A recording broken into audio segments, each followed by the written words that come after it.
When I wrap myself with your being, our bodies turned inwards in contemplation, our limbs intertwined like blossoms in a garland, and like an offering at the altar of the spirit, our names slipping out of our lips became a sacred hymn. I don't know what was more illuminating here, Amrita's love for Imroz, or her words turned into poetry, and this book here has captured their love story as beautifully as it should be. A few things stood out for me in this book, and an obvious one among them is how Imroz expresses his love for Amrita. Imroz surrounds her, he paints her, illustrates her books, writes poetry on her lampshades, and calligraphy her name in the form of a tree. To love as they did for almost 4 decades is no small feat. In our idle moments, we romanticize the idea of a love that welcomes both togetherness and silence, a love that embraces distance without letting go of its warmth. And then you come across a story like theirs that defies society's conventions, braving judgments, risking abandonment, and yet standing resolute.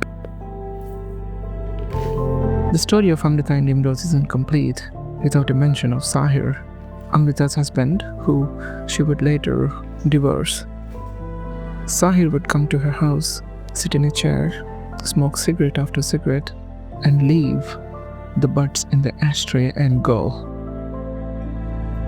After he left, she would pick them up, one by one, and smoke them.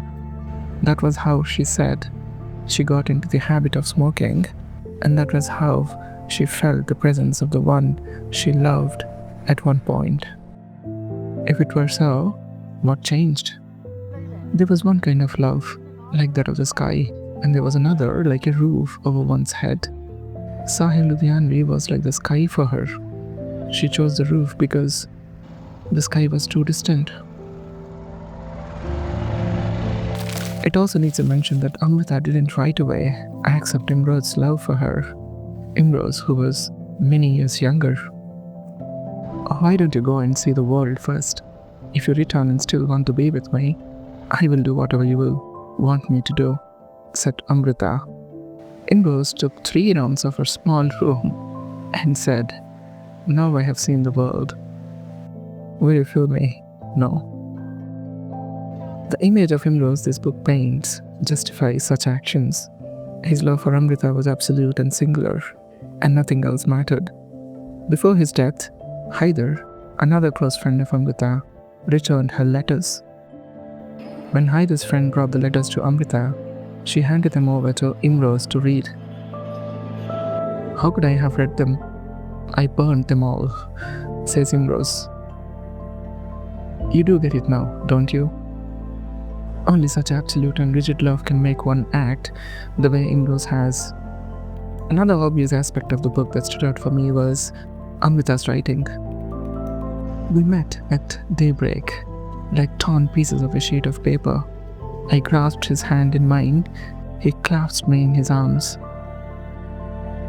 In another poem, she writes, "People forbid me, grief strikes me, fenced as I am, my pain deepens." I felt mystified by her impudence and imagery, says the author. I had no lesser effect after having read a few of her poems. Her language, the style, depth, and pain her words usually encapsulated left me in a similar impression. There was something else in this book and story that interested me as much as Amrita and Imroz, the home and the space they have created for themselves, with poems and paintings all around. We reached her house in Housecausey around 11:30 in the morning. It is a 3-story building surrounded by trees.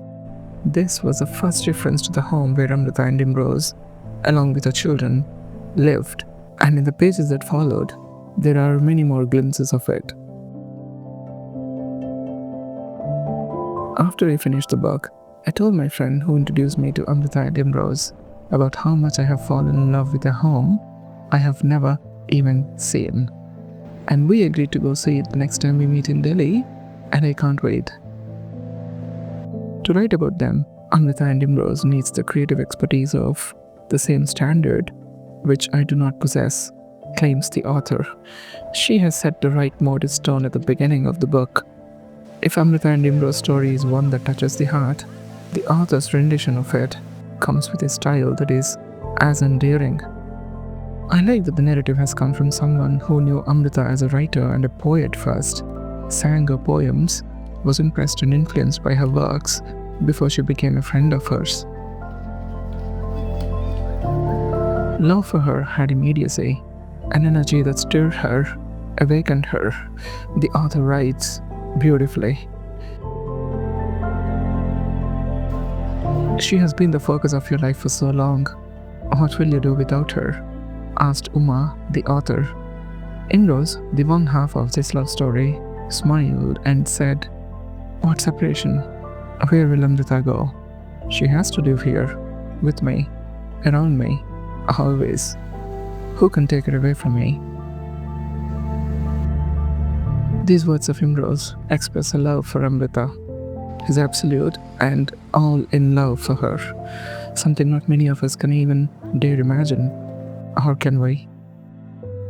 Your friend, Brooding Brook.